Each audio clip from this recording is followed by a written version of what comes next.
നമ്മുടെ വിഷമങ്ങളൊക്കെ ഒരാളോട് തുറന്നു പറയുന്നത് നല്ലതാന്ന് പറഞ്ഞത് വളരെ ശരിയാ. മനസ്സിന്റെ ഒരു ഭാരം കുറഞ്ഞ പോലെ. കേട്ടപ്പോ മൊത്തം ഭാരം എന്റെ നെഞ്ചിലേക്ക്. നിന്റെ വിഷമം മാറാൻ വേണ്ട നിന്റെ മനസ്സിലുള്ള തുറന്നു പറയാൻ പറഞ്ഞത്. ഇപ്പൊ നിന്റെ കഥ മൊത്തം കേട്ട് കഴിഞ്ഞപ്പോ എന്റെ ഉള്ള ധൈര്യം കൂടെ പോയി.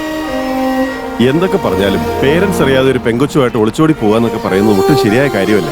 ശരിയാ, തെറ്റ് തന്നെയാ. അതൊക്കെ ഞാനും അവളുടെ അടുത്ത് പറഞ്ഞതാ. എന്റെ അച്ഛൻ സമ്മതിക്കില്ല, ഒളിച്ചോടി പോലത് വേറെ നിവൃത്തിയില്ലാന്ന് എന്റെ അടുത്ത് കെഞ്ചിയ ഞാൻ പിന്നെ എന്ത് ചെയ്യാനാ? അവളെ അങ്ങനെ വിട്ടുകളയാൻ പറ്റുമോ? ആ പെങ്കൊച്ച് നിർബന്ധിച്ചാ പിന്നെ നിനക്ക് എന്ത് ചെയ്യാൻ പറ്റും? ചെന്നൈയിലേക്ക് പോകുന്ന ബസ് പ്ലാറ്റ്ഫോം നമ്പർ 2 നിന്നും അല്പസമയത്തിനുള്ളിൽ പുറപ്പെടും. ആ എന്റെ ബസ് ദേ എടുക്കാൻ പോവാ. അപ്പൊ പിന്നെ കാണാം. ദേ നോക്ക് സൂര്യ, നീ ഒരു നല്ല പയ്യനാ.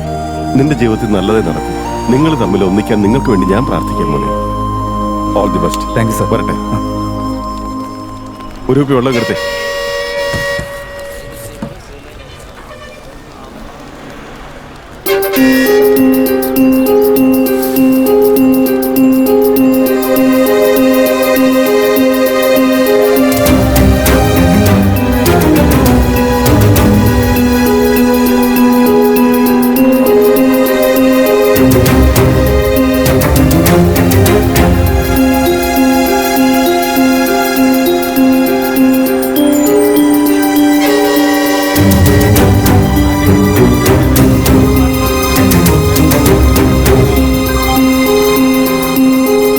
എത്ര നേരമായി? അതൊക്കെ പിന്നെ പറയാം, ചെല്ല്.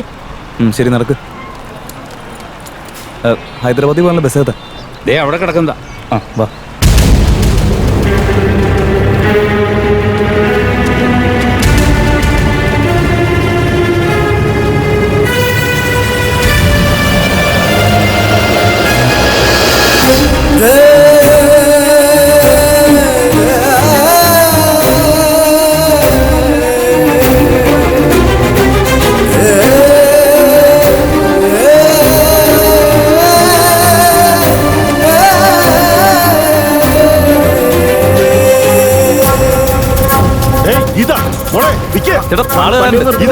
വണ്ടി പോകട്ടെ.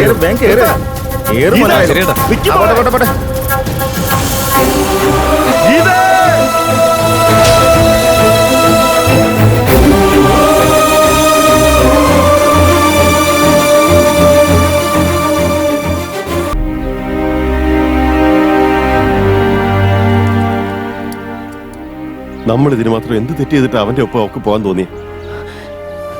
കുഞ്ഞിലെ മുതൽ അവൾക്ക് ഒരു കുറവും വരുത്താതെ പൊന്നുപോലെയല്ലേ നമ്മൾ അവളെ നോക്കിയത്. നമ്മുടെ ഭാഗത്ത് നിന്ന് എന്ത് കുറവുണ്ടായിട്ട് അവള് നമ്മളോട് ഇങ്ങനെ ഒരു ചതി കാണിച്ചത്?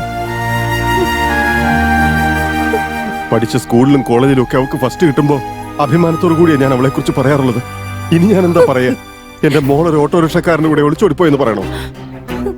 കാര്യങ്ങളൊക്കെ അറിഞ്ഞു വെച്ചിട്ട് നീ എന്നോടൊന്നും തുറന്നു പറയാതിരുന്ന ഏറ്റവും വലിയ തെറ്റ്. അതല്ല ഞാൻ. മതി, അവനെ കുറിച്ച് ഇപ്പൊ ഞാൻ എങ്ങനെ അറിഞ്ഞതെന്നാണോ? ഇന്നലെ ആരാണെന്ന് പോലും അറിയാതെ അവനോട് ഞാൻ ബസ് സ്റ്റാൻഡിൽ വെച്ച് സംസാരിച്ചത്. അവന്റെ പ്രേമകഥ മുഴുവൻ എന്റെ അടുത്ത് പറയുകയും ചെയ്തു. കേട്ട് കഴിയുന്നവരെ എനിക്ക് അറിയില്ലായിരുന്നു അവൻ വിളിച്ചോണ്ട് പോകുന്നത് നമ്മുടെ മോളെയാന്ന്. ഛേ, എന്ത് തെറ്റ് ചെയ്തിട്ടാ ഇങ്ങനൊരു അവസ്ഥ എനിക്ക് വന്നത്?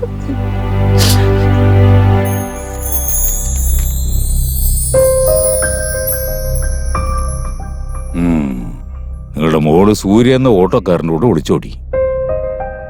അവന്റെ കൂടെ തന്നെയെന്ന് നിങ്ങൾക്ക് എന്താ ഇത്ര ഉറപ്പ്? അവൻ തന്നെ സാറേ പറഞ്ഞു. എന്താ? അവൻ തന്നെ പറഞ്ഞോ? അതെ സാറേ, അവന്റെ പ്രണയം ആരംഭിച്ചത് മുതൽ ഹൈദരാബാദിലേക്ക് ഒളിച്ചോടി പോകുന്നവരെയുള്ള സകല കഥ അവൻ എന്നോട് പറഞ്ഞു. എന്നിട്ട് നിങ്ങളപ്പോ ഒന്നും ചെയ്തില്ലേ? അവൻ അവന്റെ പെണ്ണിന്റെ കൂടെ ഒളിച്ചോടി പോകുന്ന കഥ എന്നോട് പറഞ്ഞത്. പക്ഷെ കൂടെ പോകുന്ന എന്റെ മോളാന്ന് എനിക്ക് അറിയില്ലായിരുന്നല്ലോ. ഇത് മൊത്തം കൺഫ്യൂഷനായി. അല്ല, നിങ്ങൾക്ക് അവനെ എങ്ങനെ അറിയാം? ഞാനിപ്പോ എന്ത് പറയാനാ സാറേ, എല്ലാം എന്റെ വിധിയാ. എനിക്കൊരു ശീലമുണ്ട്. അതെന്താ? അടുത്തൊരാൾ വിഷമിച്ചിരിക്കുമ്പോ അവനോട് സംസാരിക്കാതിരിക്കാൻ എനിക്ക് കഴിയില്ല. അങ്ങനെ വെറുതെ സംസാരിക്കാൻ തുടങ്ങിയതാ. കഥ പറച്ചിലൊക്കെ കഴിഞ്ഞ് എന്റെ മോളെയും കൊണ്ട് തന്നെ അവൻ ഒളിച്ചോടി പോകുന്നുള്ള കാര്യം ഞാൻ ചിന്തിക്കുന്നില്ലല്ലോ. എന്നാ പിന്നെ കണ്ടോണ്ട് നിൽക്കാതെ തനിക്ക് അവരെ തടയായിരുന്നില്ലേ? ഞാനപ്പോ ചെന്നൈക്കുള്ള ബസ്സിലായിരുന്നില്ലേ. അതിൽ നിന്ന് ഇറങ്ങി വരുമ്പോഴത്തേക്ക് അവര് ഹൈദരാബാദ് ബസ്സിൽ കയറി പോയി. എങ്ങനെയെങ്കിലും സാർ അവരെ ഒന്ന് കണ്ടുപിടിച്ചു തരണം. കോൺസ്റ്റബിൾ സർ, അവന്റെ ഫ്രണ്ട്സിനെ കുറിച്ചൊക്കെ ഒന്ന് അന്വേഷിച്ച് ഒന്ന് തപ്പി നോക്ക്. ശരി സർ. സാറേ, അവനൊരു ഫ്രണ്ട് ഉണ്ട്, പക്ഷെ അവന് കാര്യങ്ങളൊന്നും അറിയില്ല.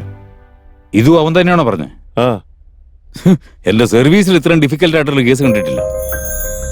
ശരി ശരി, ഞങ്ങൾ തൽക്കാലം അവരെ കുറിച്ചൊന്ന് അന്വേഷിക്കട്ടെ. നിങ്ങളിപ്പോ പോയിക്കോ.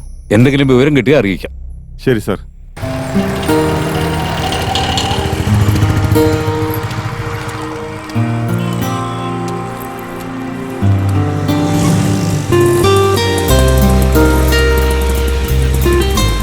ആദ്യം ഇതിന് ഹോട്ടലിൽ റൂം എടുത്തിട്ട് ഒന്ന് ഫ്രഷ് ആയിട്ട് എന്താ ചെയ്യേണ്ടതെന്ന് പിന്നെ ആലോചിക്കാം.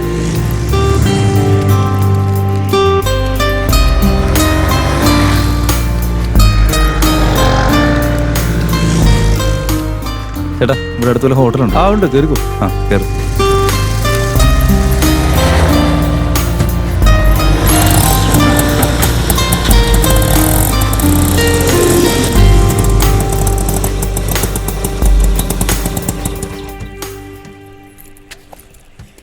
എത്ര ചേട്ടാ?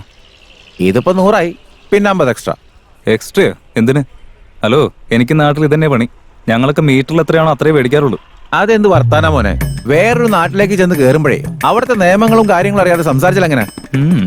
ഇവിടെ ഹൈദരാബാദിൽ ഇങ്ങനൊക്കെ തന്നെ ആയിരിക്കും. വർത്താനം പറയാതെ 150 രൂപ എടുക്ക്. ഉം. ഉം.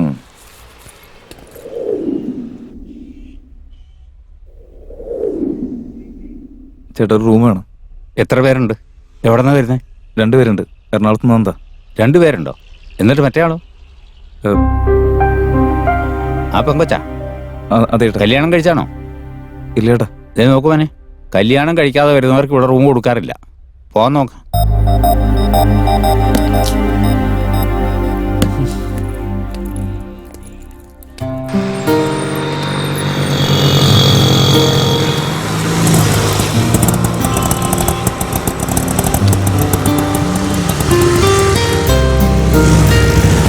ഒരു റൂം വേണമായിരുന്നു. ഒരു ദിവസത്തേക്ക് 200. അല്ല, എത്ര പേരുണ്ട് നിങ്ങള്? 2 പേര്. കൂടെ ഉള്ളത് ആരാ? ആ പെങ്കൊച്ചാ? കല്യാണം കഴിഞ്ഞാണോ? ഇല്ല ചേട്ടാ. പേരൻസ് അറിയാതെ ഒളിച്ചോടി വന്നതല്ലേ? നിങ്ങളെപ്പോലുള്ള പിള്ളേർക്കൊക്കെ റൂം കൊടുത്താലേ എനിക്ക് പണിയാവും.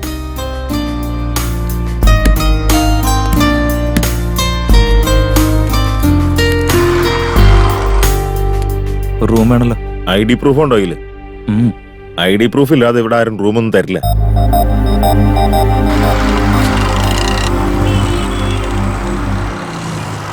കയ്യിൽ ഒരു രേഖയില്ലാതെ വന്നാ എങ്ങനെ റൂം തരാനാ? റൂമില്ല.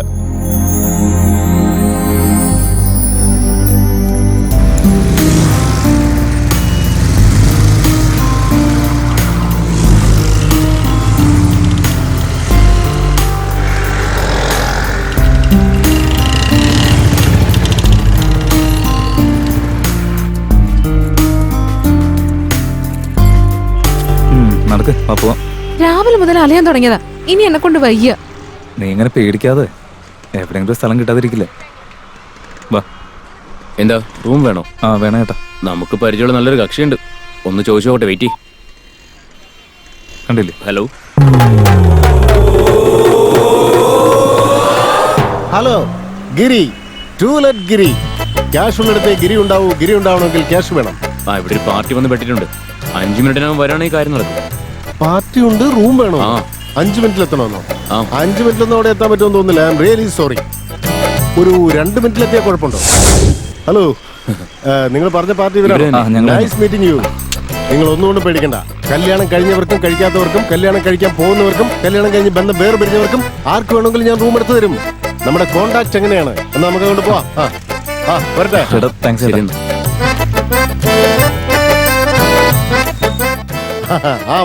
വന്നാട്ടെ. കണ്ടില്ലേ, വ്യൂ കണ്ടില്ലേ? വളരെ പീസ്ഫുൾ ആയ സ്ഥലമാണ്. ഇതാണ് നിങ്ങൾ താമസിക്കാൻ പോകുന്ന കൊട്ടാരം. വന്നാട്ടെ.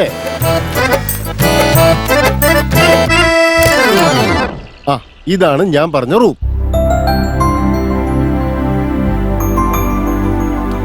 ഇതിന്റെ റെന്റ് 300 രൂപ. ഒരു മാസത്തേക്കല്ല, വെറും ഒരു ദിവസത്തേക്ക്. ഈ ഫർണിച്ചറിനും കിച്ചൺ യൂസ് ചെയ്യുന്നതിനും 200 രൂപ എക്സ്ട്രാ. മൊത്തത്തിൽ 500 രൂപ. രാവിലെ വന്ന് കഥകിൽ മുട്ടിയാൽ അത് ഞാനായിരിക്കും. Wake up call. നിങ്ങളുടെ പോക്കറ്റിൽ ക്യാഷ് ഉണ്ടെങ്കിൽ ഇവിടെ തങ്ങാം, അല്ലെങ്കിൽ ആ റോഡ് സൈഡിൽ കിടക്കേണ്ടി വരും. വീക്ക്ലി പാക്കേജ് എന്തെങ്കിലും ഉണ്ടോ? വീക്ക്ലി പാക്കേജോ? നല്ല ഓഫർ ഉണ്ട്. ഒരാഴ്ചത്തെ ക്യാഷ് അഡ്വാൻസ് ആയിട്ട് തരേണ്ടി വരും. ഓക്കെ? വേണ്ട, ഇത് മതി. പറയാൻ മറന്നു. For your kind information, stock market പോലെ എന്റെ മൂഡിനനുസരിച്ച് റേറ്റ് കയറിക്കൊണ്ടിരിക്കും. മൂഡ് നല്ലതാണെങ്കിൽ റെന്റ് കുറയ്ക്കോ? പിന്നെന്താ സംശയം? കുറയ്ക്കും. 300 രൂപ കൂട്ടിയിട്ട് 100 രൂപ കുറയ്ക്കും. പിന്നെ ഇവിടെ ഈ വെള്ളത്തിന്റെ പ്രശ്നമുള്ള കാര്യം നിങ്ങൾക്ക് അറിയില്ലായിരിക്കുമല്ലോ അല്ലെ? കുറച്ച് നാൾ ഇവിടെ താമസിക്കുമ്പോൾ അതൊരു പ്രശ്നമേ അല്ലെന്ന് നിങ്ങൾക്ക് തനിയെ മനസ്സിലാവും. ഇന്നത്തെ റെന്റ് 500, നാളത്തെ റെന്റ് 500. നിങ്ങളുടെ കല്യാണം കഴിയാത്തതുകൊണ്ട് 400 രൂപ ടാക്സ്. മൊത്തത്തിൽ 1400 രൂപ തന്നാൽ ഞാൻ ഇപ്പൊ തന്നെ ഇവിടുന്ന് വണ്ടി വിട്ടേക്കാം. അടിപൊളി, താൻ ആള് ഷാർപ്പാണ് കേട്ടോ. എന്ന് വെച്ച് ഞാൻ 100 രൂപ തിരിച്ചു തരാതിരിക്കുന്നു വിചാരിക്കണ്ട. ആ ഇതാ ബാക്കി 100 രൂപ. നാളെ വരെ നമ്മൾ തമ്മിൽ ഒരു ബന്ധവുമില്ല. മറ്റന്നാൾ നമുക്ക് മീറ്റ് ചെയ്യാം, ഓക്കെ? ആ എങ്ങനെ നോക്കിയാലും മെയ്ഡ് ഫോർ ഈച്ച് അതർ ആണ് കേട്ടോ. അതുകൊണ്ട് എന്തെങ്കിലും കൺസെഷൻ ഉണ്ടാവോ? ഞാൻ അകത്തേക്ക് പോട്ടോ.